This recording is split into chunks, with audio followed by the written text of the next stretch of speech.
Warning. The program you are about to listen to is not our usual pulp sci-fi fantasy fun. Tonight we discuss horror, extreme horror, with author Kristopher Triana. If you have an aversion to blood, guts, convenience store Satanism, evil high school girls, demons, detention, crappy jobs, or sex with headless bodies, you may want to skip this one. Welcome to the Writer's Room. Yes, welcome to the Writer's Room, everyone. And thank you, spooky narrator man, for that wonderful introduction. And yes, our guest this evening is Kristopher Triana. Welcome. Thanks, guys. Glad to be here. And I'm glad that there's a trigger warning for whenever I am on the mic. You know what? No, it's just usually we interview pulp sci-fi writers or fantasy. So this is a little off our usual wheelhouse. So I just wanted to make sure the audience knew when we started talking about body art. Right. That it's not the usual fare. But yeah, do not feel like you have to constrain yourself. Say whatever the hell you want. Yeah, we don't care. It's not, and we're not monetized, so don't have to worry about that pesky demonetization with YouTube. So no topic is out of bounds. Yes. All right. Good to know. I can say poopy. Yeah. Exactly. The George Carlin words you can't say, go ahead and do it. It's all good. Shit, piss, fuck, cunt, cocksucker, motherfucker, and tits. Exactly. We say tits here all the time. Yes. Those are actually the George Carlin ones, all in order. I actually just know that from memory. It's true. I'm a big Carlin fan. So. Carlin was the best. Voice of our time. Yes. Well, so anyway, I guess just to start this off, being a child of the 80s myself, there was a time when if you said horror, people immediately thought you meant movies about a guy with a machete and a hockey mask. Mm-hmm. It's gotten a little bit better now, but still, most people really don't know what horror is. So what is extreme horror, and how is it different than the rest? Well, extreme horror is horror without limits. A lot of what you would call conventional horror has certain things that they consider taboo that they won't go into. It's extreme horror doesn't have any taboos. It just completely goes for it. So you can be as gross or as filthy or as demented as you want to be. Well, that actually is what attracted me to your book, Body Art, was that it was a time, I guess it's still kind of the case, but, it seemed like horror was starting to get watered down. My favorite horror show, Pseudopod, was using trigger warnings. They were kind of taming it down. And the name itself, horror, is a warning. You don't really need to warn someone. Yeah. And then I saw your book and it's like, okay, this guy is not going to hold back. And I got to say, I was not expecting where body horror would go. It did not disappoint. Body art? Body art, not body horror. Body art, yeah, which was full of body horror. But the other piece that we read, and it shows that you had range, was From Storm's a Daughter. Yes. I loved that story. Oh, thank you. I personally love weird westerns, any westerns with supernatural elements. So this one really spoke to me. So From the Storms? Because that one's not really a western. Oh, okay. You know what? I got the wrong title then. It was 2 years ago we read. Oh, okay. Yes, it's the one about the cowboy who goes to his favorite bordella or brothel during a storm. The Bone Orchard. Bone Orchard, yes. Okay, that is the one you read, yes. Yeah, those stories are both in the same book, so I could see how you could get it mixed up. And we actually reviewed that years ago. I appreciate that. But yeah, that definitely wasn't extreme horror by any means. It was more No, that whole book doesn't really have any extreme horror in it. Growing Dark, that was my first book release, and it's mostly conventional horror with a few kind of like dramatic stories in there. So yeah, it's not a splatter book like Body Art is. So, the thing is, though, I've read stuff where it was just splatter and gross for gross sake. Right. And it doesn't do anything for me. It doesn't really get a reaction. Really, the thing is, and just for the audience so they know what Body Art is about, do you want to read the introduction? Sure. As an undertaker, the human body is Harold's canvas. For Rutger and Candy, famous adult stars from the 80s, flesh is also their preferred medium of art. When Harold's ex-lover started arriving in body bags, the undertaker believes he's receiving a message to create a new masterpiece. Rutger and Candy are also on a mission. Their new task is to create the most shocking movie imaginable and solidify their place in film history. Toby and Jessica are recent high school graduates, but looking for some fun. Unfortunately, their cabin vacation has landed them in the wrong place at the wrong time. All the while, a mysterious red dust surrounds the unique individuals, drawing their worlds together in a bizarre and horrifying way. Art can be dangerous, and body arts is the deadliest of all. And the curious thing about the story that grabbed me is it wasn't immediately like gore in your face or anything like that. I mean, you start with these three different plots. You've got the undertaker, who's pretty much a shut-in and something's wrong with him. You've got Candy and Rutger, who are obviously two people who are washed up and trying to get that one last score to make money and feel like they're important and still have a place in the world. And then you've got these two young people that have just gotten out of high school. They've got their future ahead of them. And Candy's insane. Or not Candy, Jessica's insane. Yeah. Jessica's absolutely insane. And just where it goes. Yeah. It's it just escalates and escalates, that story, when it comes to the splatter and the gore. That's definitely one of the most splattery things I've ever written. Definitely the most perverted, I think. I would think. But I mean, it's about people making the most extreme, insane porno ever made, so it kind of has to be.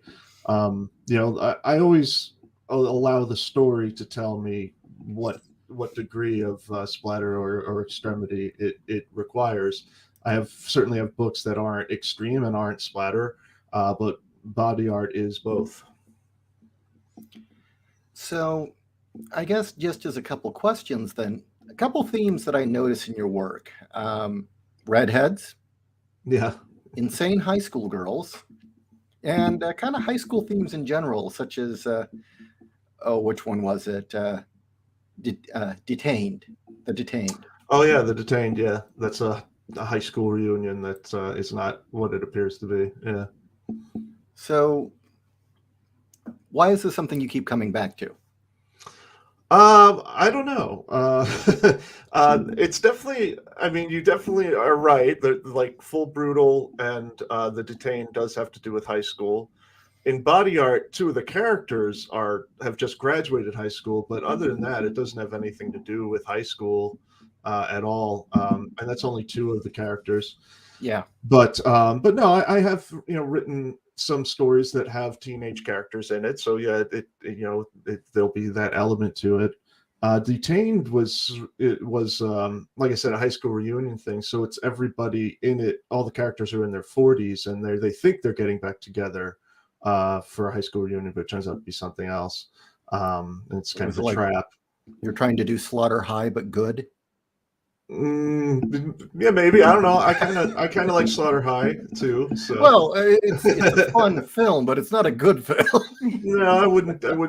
It's not exactly like True Grit or something, but it's a good movie. I enjoyed it. But no, I mean, I would say the majority of my work actually doesn't involve high school, but there have been those stories, like Full Brutal. I wanted to write a book about a teenage maniac, so that certainly high school plays a big part in that book, but otherwise not so much. Okay, just kind of just recurring themes. The other thing I was going to ask is that in body art, you thank Lindsay Lohan for inspiration. Yes. You kind of expand on that.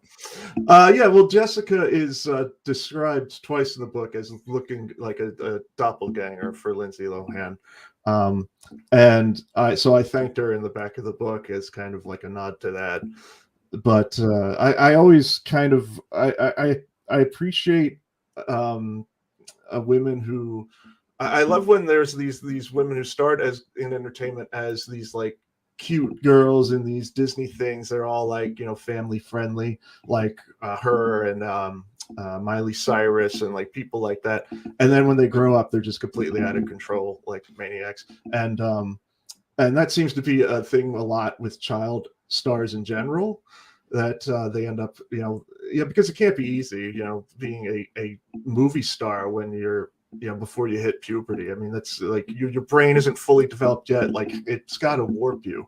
But I find it kind of fun and entertaining when it's someone who not only was a child star, but was like Disney and like really like sweet and, you know, like that kind of child star.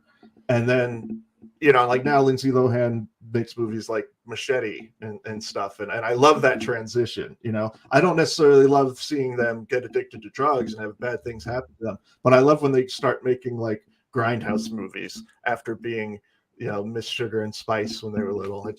I enjoy that. So would Thora Birch count in that category then?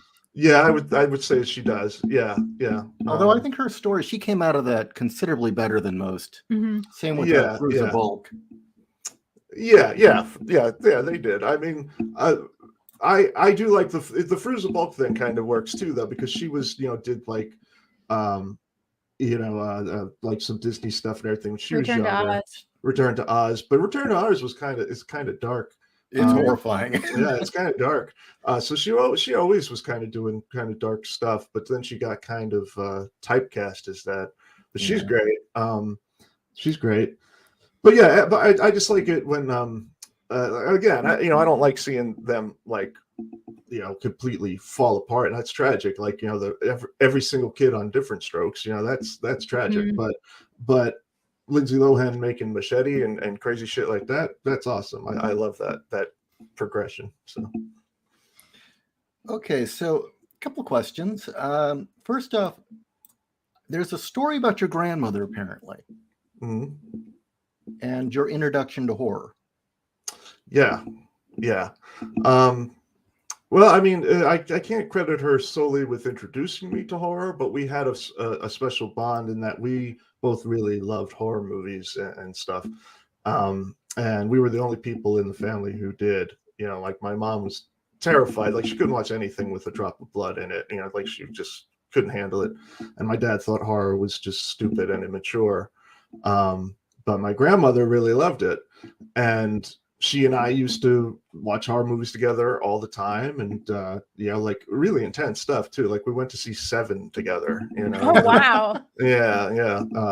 You know, and like for her birthday, I took her to see Freddy versus Jason, and you know, like we always enjoyed scary movies, and everyone else. It wasn't just my parents, but you know, like my aunts, uncles, my sister. Like none of them were into it, but we wanted to watch every horror movie that came out. You know, we both were into horror books and everything. So, yeah, we had a very special bond. What was her favorite? Well, she wasn't the type of horror fan like I am, where I have like framed posters in my house of these movies. She wasn't like that hardcore. She just enjoyed them. But I mean, she did love the movie Basket Case. Really? She thought it was just absolutely hilarious. She thought it was so funny. So they're not necessarily her favorite horror movie because it was, you know, scary, but she thought it was absolutely hilarious. So I always remember that because it's just such a funny thing for her to have chosen. Oh wow, that's not one I've heard many people say that they enjoyed, let alone was their favorite. So that's interesting. Basket Case is great. I've got them all. I've got the whole collection. Frank Henenlotter is really a comic genius when it comes to horror comedy. Didn't he direct The Stuff? No, that's Larry Cohen. Okay. Yeah, no, Henenlotter gave us Frankenhooker. Okay. Yeah, Brain Damage and Bad Biology. Yeah, he's given us some great stuff. But Basket Case was his big premiere. Yeah. And I love that movie, and I think it's a great movie.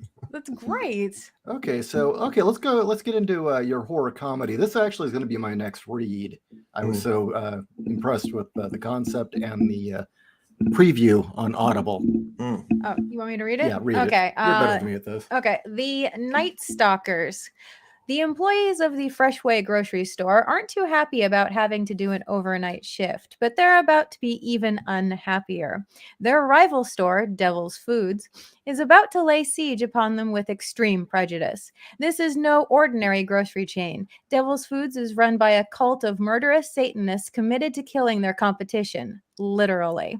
And then Ishii likens it to Clerks meets Assault on Precinct 13, but with Satanists. Yeah, that's a good analogy there. Good comparison. Yeah, that's a fun one. I co-wrote with Ryan Harding. He's the co-author on that one, and he and I, are both known for writing some gruesome stuff.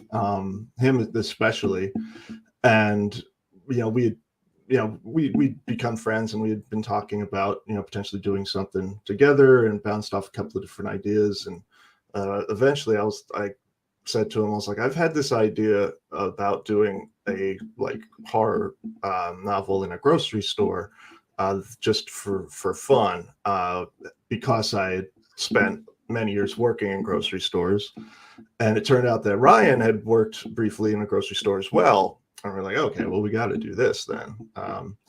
But we knew it wasn't going to be anything too serious. We just wanted to have fun writing it together. So we just, we're basically trying to outdo each other with gore and craziness.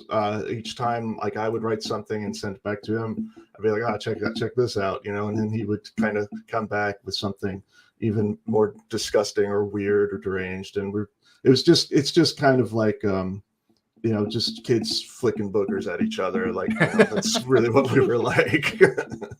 So, what point does the gore get to the point where it's like some of the Tokyo Shock films where it's not even gore anymore; it's just funny?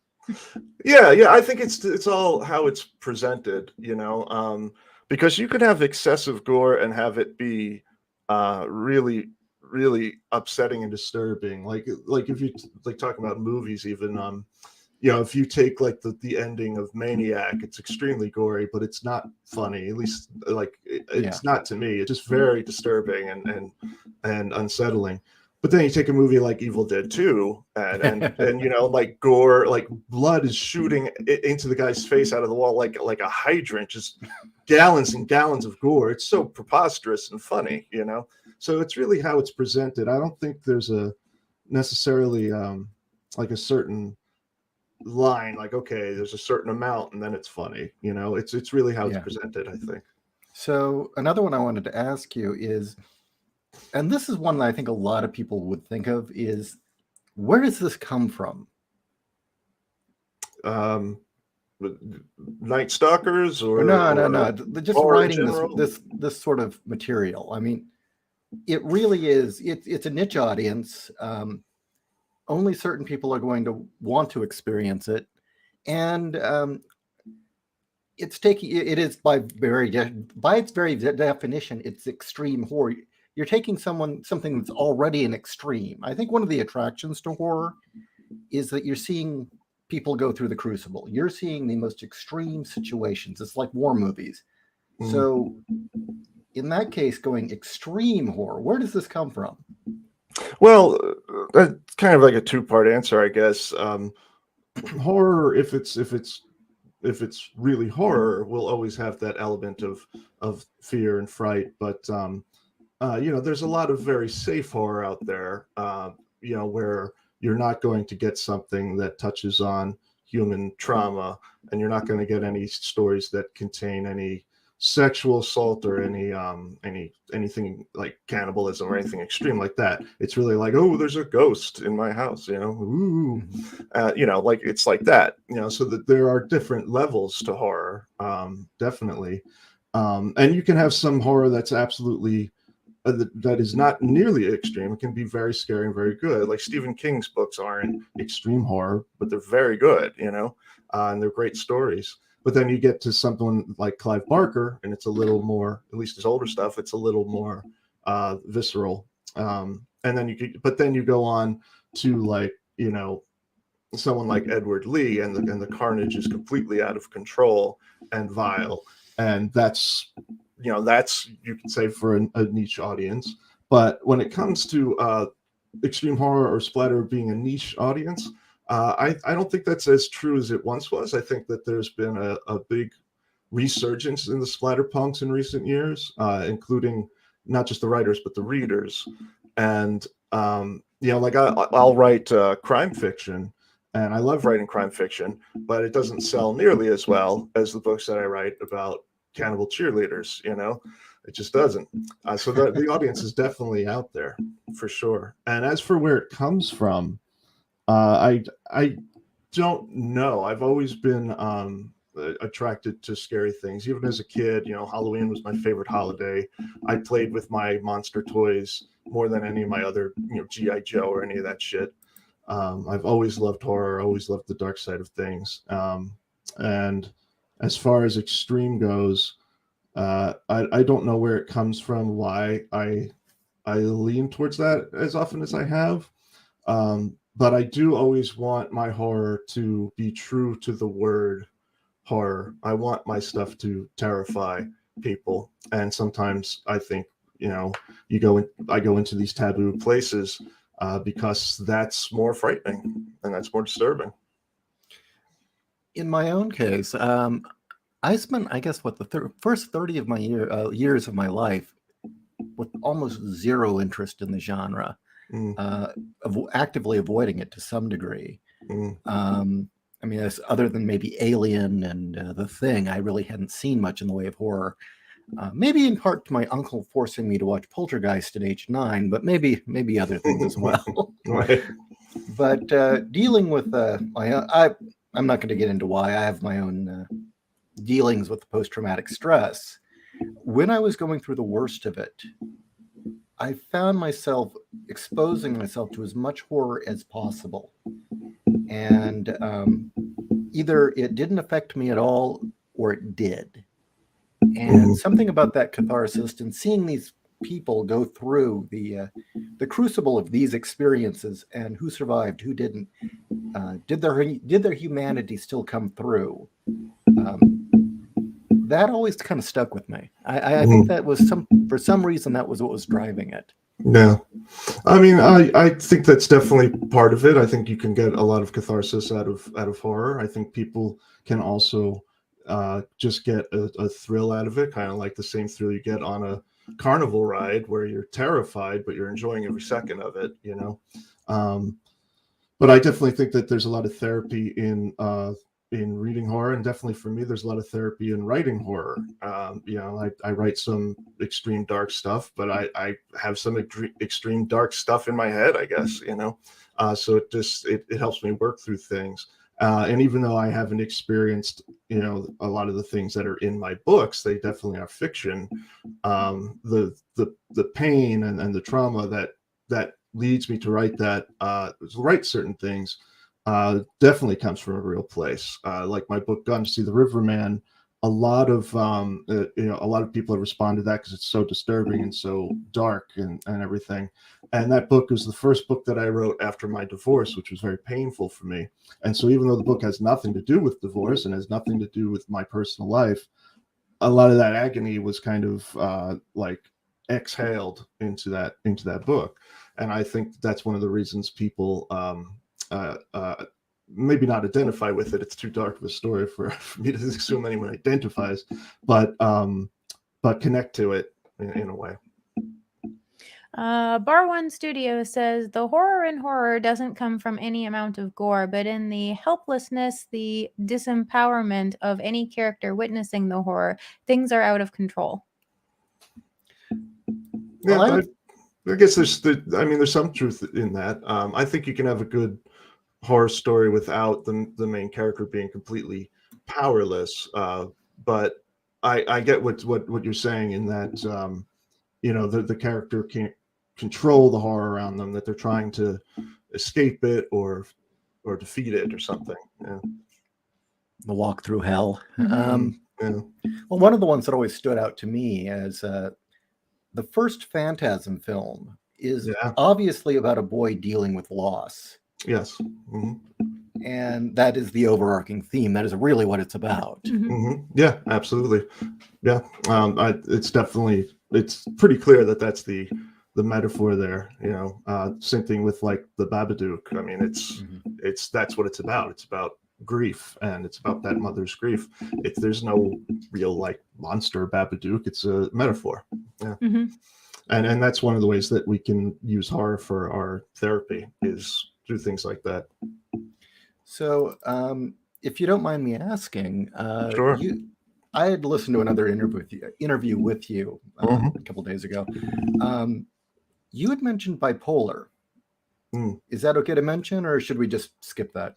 No, we can talk about it. How does that play into any of this, or does it?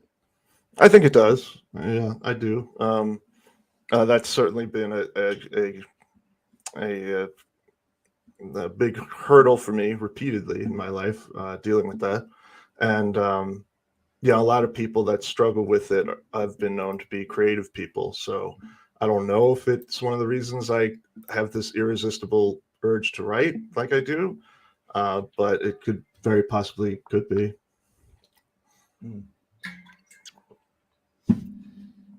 Okay, so I guess moving on, what's it like working with Bloodbound Books?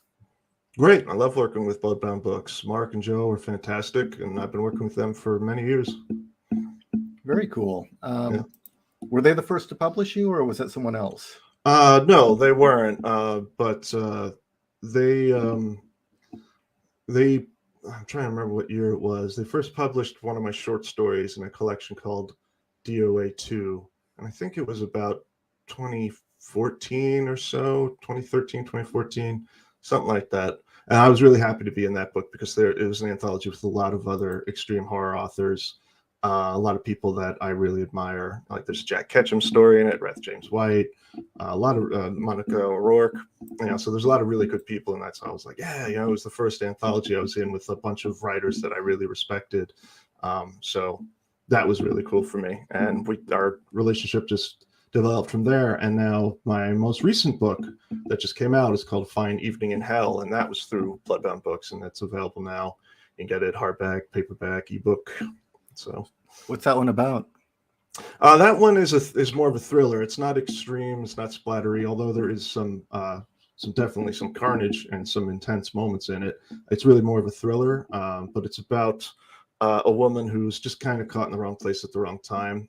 She ends up getting kidnapped, carjacked by these two criminals that are on the run, and they're like, look, you need to drive us across state lines, and what happens in the process is that she ends up having to work with them to get away from not only the people that are after these guys, but worse people that they come into contact with along the road. So the bad guys she initially is terrified of, she ends up having to team up with so they can all survive. Very cool. What was, and because I don't think we touched upon it, what was the very first thing that you had published? It was a short story, a crime short story called Giving from the Bottom. And it was published in an online magazine that is no longer around. And I was absolutely thrilled. And I made no money on it, but I mean, I did, but it was pennies, but I was so happy just to have something published. And that story is also in Growing Dark, the short story collection we mentioned earlier. So you said that there's actually kind of a growing interest in this kind of horror again, which is kind of interesting considering when I came across your work, we were kind of spiraling into the whole cancel culture thing. Have you had any trouble with that, or is this kind of a reaction too that we're seeing? Oh yeah, cancel culture. Well, I mean, that's a tricky thing to talk about because if you criticize it, you get canceled. Oh, we do it all the time here. So yeah, so don't worry about it. Well, yeah, it's a tricky thing. I mean, some people certainly deserve to be canceled. Like Bill Cosby definitely deserves it. But I haven't been canceled because I haven't done anything terrible. Not at least not that I can think of. That's all that is bad enough to be canceled as a writer. But there's definitely issues that you run into with trigger warnings. Where you want to be able to have your story be intense and shocking and everything, and some publishers or some readers will be hey, trigger warning, and I get that. I get it. Like, I get why. I'm not trying to argue against it, but I don't like it when it completely spoils when they completely spoil a huge plot point in the process of trying to give a trigger warning. That bothers me. I don't know. I again would have to say, if it's called extreme horror, there is your trigger warning. Right. I mean, if you can't really deal with, if you need a trigger warning, I don't think you're really mature enough or old enough to be reading the book. No. Is my opinion. Right, but a lot of people argue that that they love extreme horror, but then there's a certain thing that triggers them, like rape or something. A lot of people could want to read an extreme horror story that's full of blood and guts and carnage, but they're sensitive to sexual assault, and so they would want to know that that's going to happen in the book. And I get that, but again, I totally see what you're saying too, that if it's extreme horror, you have to kind of know that you're getting into just that anything goes. Well, if you ask, if the person is asking you to tell them, okay, well, this is what's awaiting you, it's kind of like telling the monster to take his mask off, just to let you know it isn't real. Yeah. Well, I mean, like I said, I understand why some people want them, but I don't like them when it gives away a certain gives away something that could be a huge, like, holy shit moment in the book that you're saving up, and you work hard as a writer to create this story and this tension, and you don't know if something's going to happen or not as the reader, but then if you open the first page of the book and it tells you, it spoils everything. So it's something that's very much debated, and I don't really want to make one stand or another on it because it's sensitive and people get sensitive. So, well, I can offend people for you, so feel free. Yeah, I can be the offensive one. Feel free. Yeah. I do agree with you on that. I mean, there's one thing to warn people, hey, this does have certain content in it, but at the same time, we all hate it when the trailer spoils the end of a film. So right. Well, see, that's like, I don't even watch movie trailers because I hate spoilers that much. And so, yeah, I don't like it when there's a content warning, like in the beginning of a movie or TV show. Like, it bothers me because I it's like, oh, okay, now I know there's going to be all these things are going to happen, but I understand if some people are sensitive and things like that. But I also don't think, I probably shouldn't say this, but I also think that, like, there's certain things that trigger me, that upset me, that I have past traumas, but I don't try to avoid those things. And this is just my personal take, so I hope no one gets mad. This is just me. I'm not saying it's for everybody, but I feel like if I go through my life trying to avoid that at all costs, then that has conquered me, and that has made me forever afraid of it. I'm not saying I go out and try to experience it, but I don't deliberately just do everything I can to avoid it in any kind of entertainment, whether it be serious or comedy or a version of it. It's like I don't want it to own me that way. I would even go a step further for myself, because I've gotten into I've dealt with some real serious, legit post-traumatic stress. We're talking about well, I won't get into it. But just the making life unlivable kind. But I had come to the conclusion that to demand everyone change for me was kind of ridiculous, that I had the problem, not everyone else. And the reality was going to always be there no matter whether I liked it or not. And I think that we're protecting people way, way too much right now. But that's my opinion. So Okay, so you haven't really dealt with a lot of pushback other than publishers asking for you to add Well, trigger no, warnings. I didn't say that. I Oh, said it's okay. Sorry. publishers, and reviewers. People that are professional reviewers or Goodreads reviewers and stuff. They talk about it a lot. Publishers either bend to that pressure or they don't. But I haven't really experienced too much blowback. But what's funny is sometimes I've gotten it for stories that I wouldn't have expected. Whereas then there's other books that I'm like, oh man, I'm going to get crucified for writing this. And the people that read it just love it. And those are the extreme horror people, and other people, I guess, that are more sensitive don't end up reading it. I don't know. It's like I have a book called And the Devil Cried, and I am amazed that people haven't tried to kill me for writing it. Because it's just the main character is absolutely vile, but he's supposed to be. You're not supposed to root for him. He's supposed to be the bad guy. Oh, I read that review on Amazon where the person just lists everything that's wrong with this character. It's like, it's kind of an endorsement, really. Yeah, if that's the kind of thing you want to read, yeah, absolutely. But no, it's not supposed to be. He's the main character, but he's not what you would call the protagonist. He's awful. He's a villain, But a lot of great books have characters that are utterly loathsome, like, and some of them are classics, like Lolita by Nabokov. I mean, Humbert Humbert's a wretch of a human being, and it's written from his perspective and everything, and it's written so romantically. It's fucked up, but that's a fantastic book. It's one of my favorite books of all time. And it's like, no, I don't like him. I don't relate to him. You don't have to. That's something that I definitely stand against, is the concept that you have to be able to like someone, to like the characters, to enjoy a story, that you have to have someone to root for. I don't agree with that at all. I can totally enjoy a book where the characters are awful and I hate them, or they're total wretches.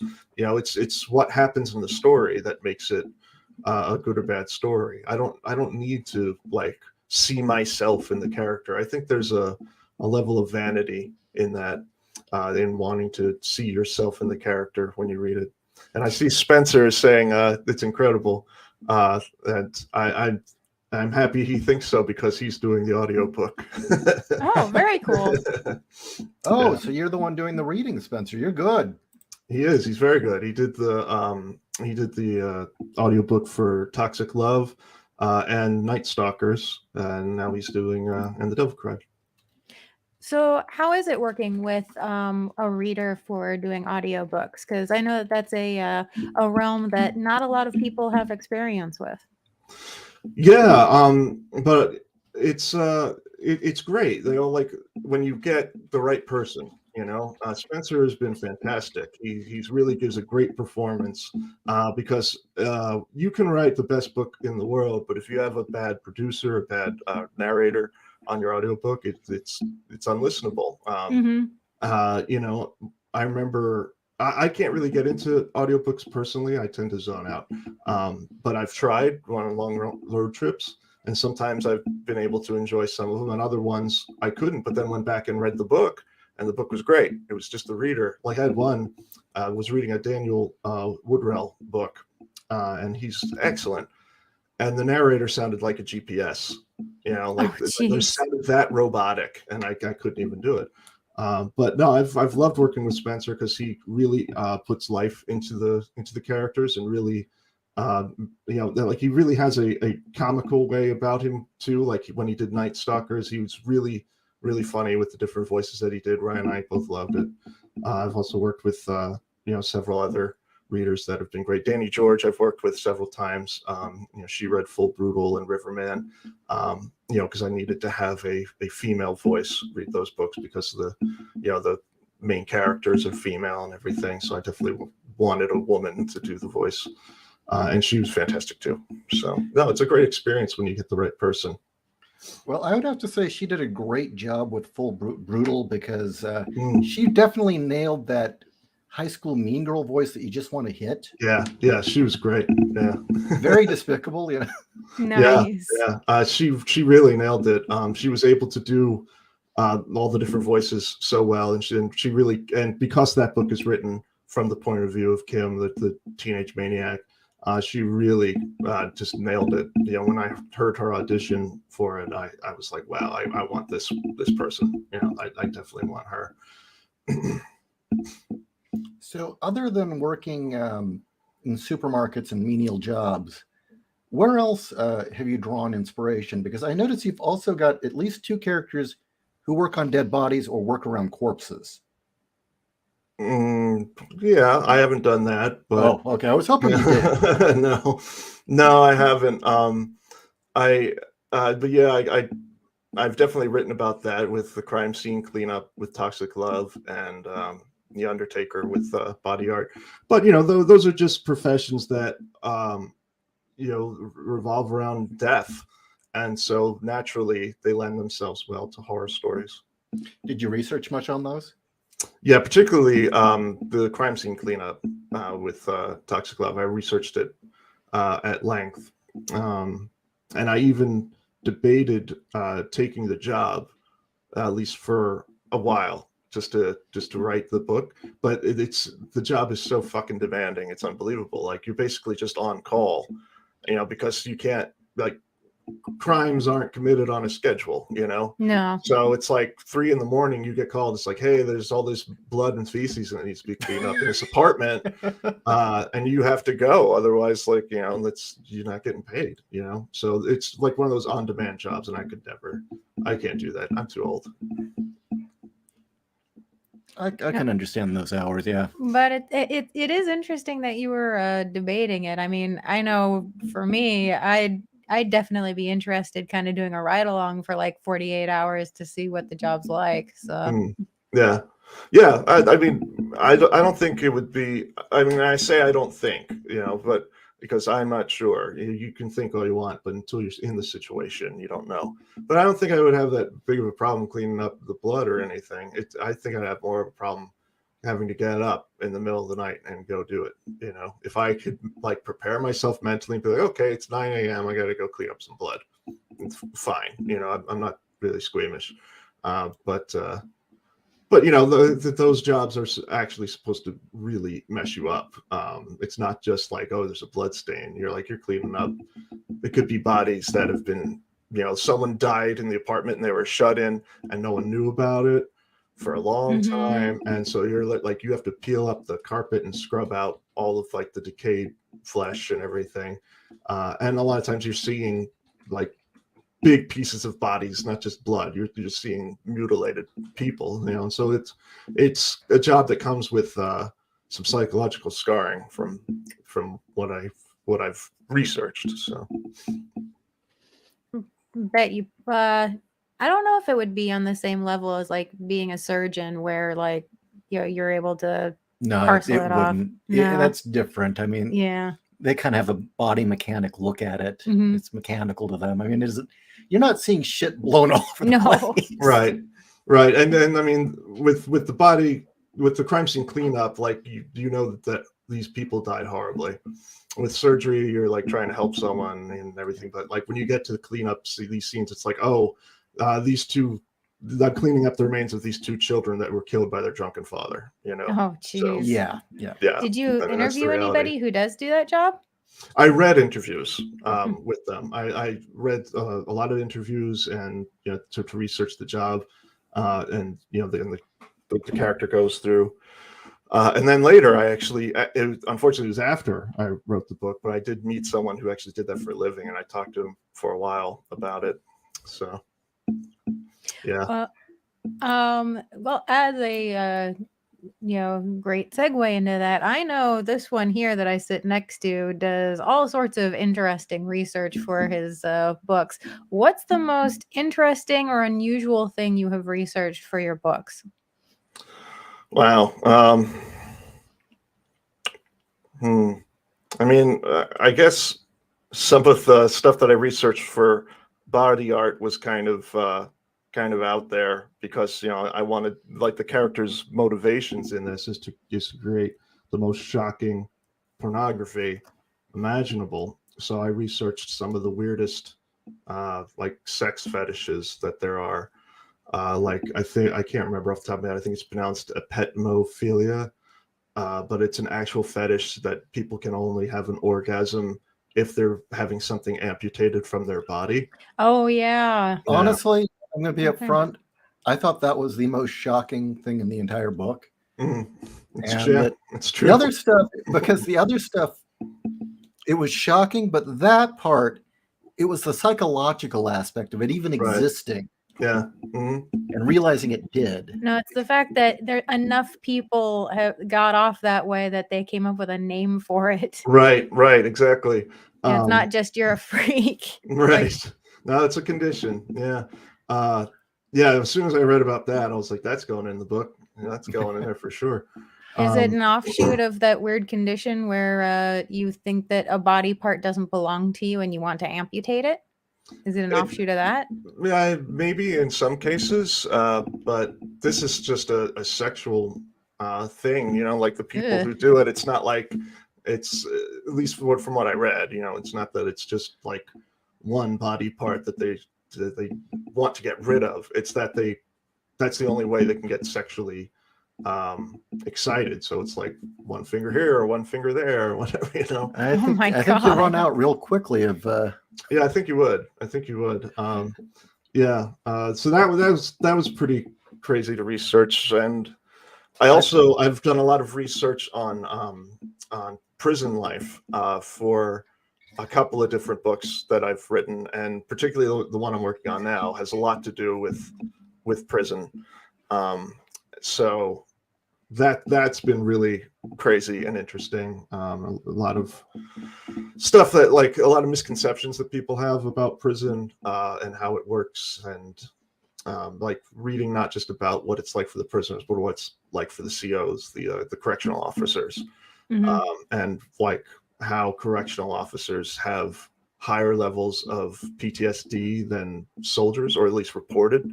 Like more prison guards report like psychological trauma from their job than fucking soldiers coming back from Iraq and Afghanistan and stuff.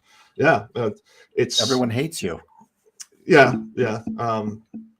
It's really interesting, to go through and read these articles and watch documentaries about it, and learn like some of the weird things that prisoners do, like what they use as currency and stuff like that. Like clean urine is currency, and stuff like that. So that's been interesting too. Yeah, to pass their drug tests and stuff. Like it's actually a form of currency, in prison. So. Are you looking at mid-max, max, like why do you know this? Because I researched this stuff. Okay. Yeah, all levels. It just depends. Like for And the Devil Cried, he was in level 6, a maximum security prison. So I researched some of the more extreme places, and then I researched the segregation units as well, and what that's like, because they have these supermax prisons now that are nothing but solitary confinement. Yeah. And so that's fucking bananas. And also, in the story that I'm writing now, a lot of it, it's about a male CO working at a women's prison, and women's prisons are much different. As far as like there's not the same level of violence as you would get in a men's prison, but they're still in there for a reason, so it's still a dangerous place. It's not like Orange is the New Black. It's not like that at all. No. So, yeah. No, it is not. No, I was just curious if you'd done anything, like gotten the prison ramen books and made some of the recipes. No, I haven't bothered making the recipes. I'm not much of a cook. but no, I've mostly been going over like the protocol in writing about this CO, because this is the first time I've been writing about a CO. The other books were just people that had been in prison. There are a few prison flashbacks, but this book has a lot to do with prison. So, I'm reading about like what the private prisons do as compared to the public prisons when it comes to like their training academies. And so that, because like I'm starting with the guy becoming a CO and going into it. So I'm learning about that whole process. That's fascinating. Is this going to be another horror, or is it more of a true crime? Well, it's horror, but it's not supernatural horror. So it's like a true to life kind of horror story.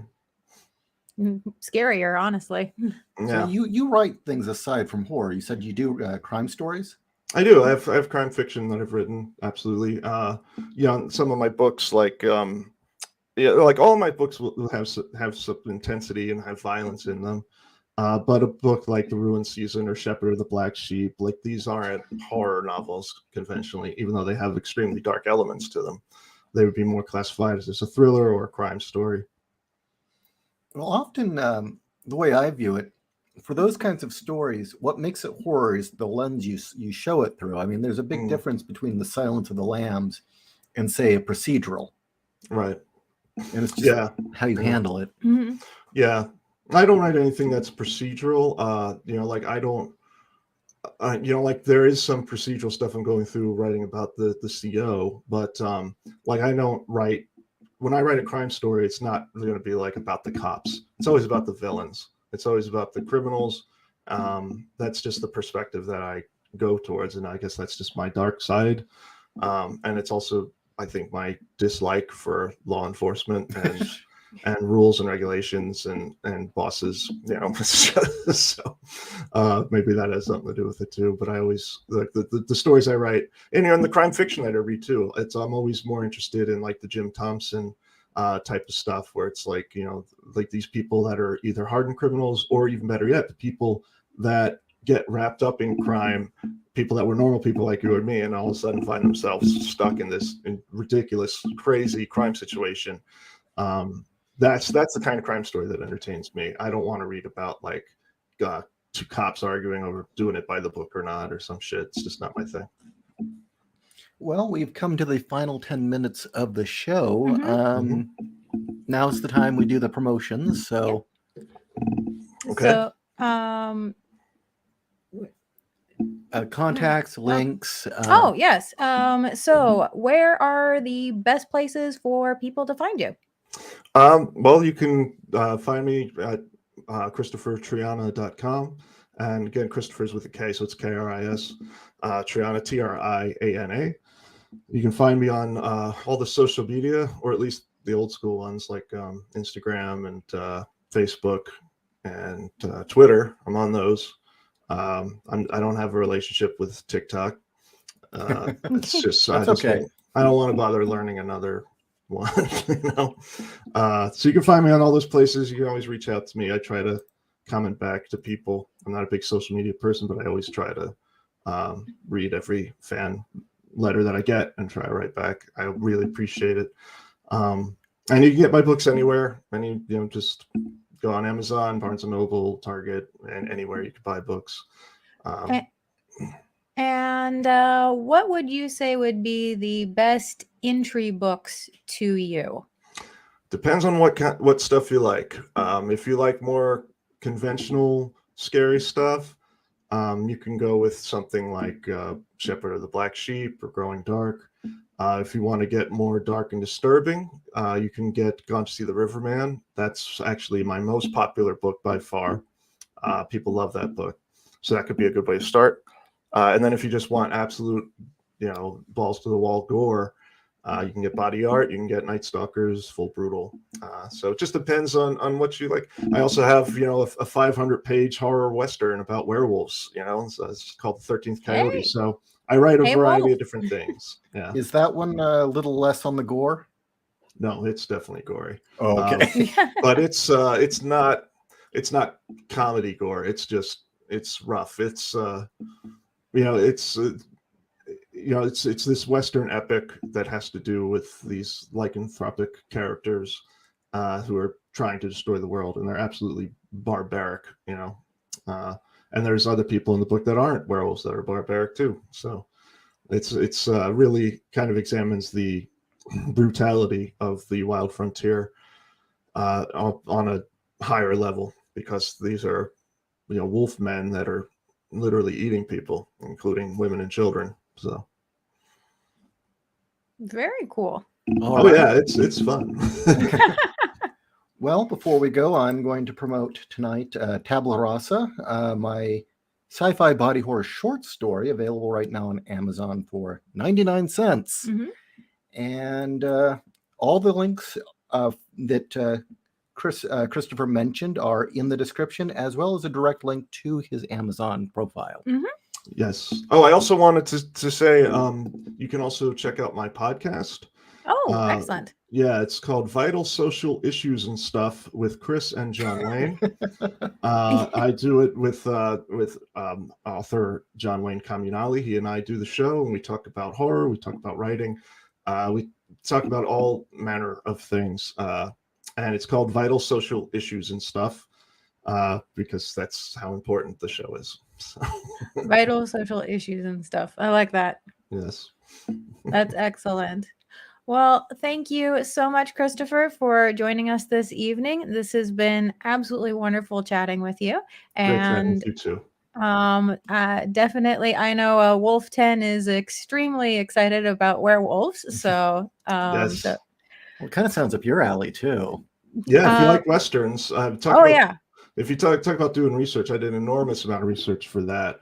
I don't just watch like a Clint Eastwood movie and write a western. Like I've read many western novels. It's a part of history that fascinates me. So I did extensive research writing that book. So it's very authentic to the Wild West if werewolves were real.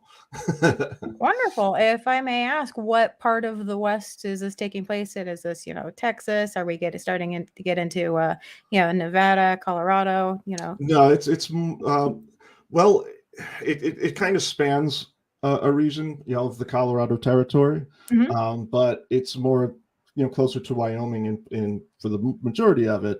But there's actually a sequel coming out this year, and the majority of that one takes place in Nevada. Oh, wonderful. Yeah. Excellent. Yeah, I'm going to have to check that out. And that one is all about female werewolves. So all the characters are, it's all the characters, good and bad. Not all, but the main ones, they're all female. They're all bitches. They're all bitches. Yeah.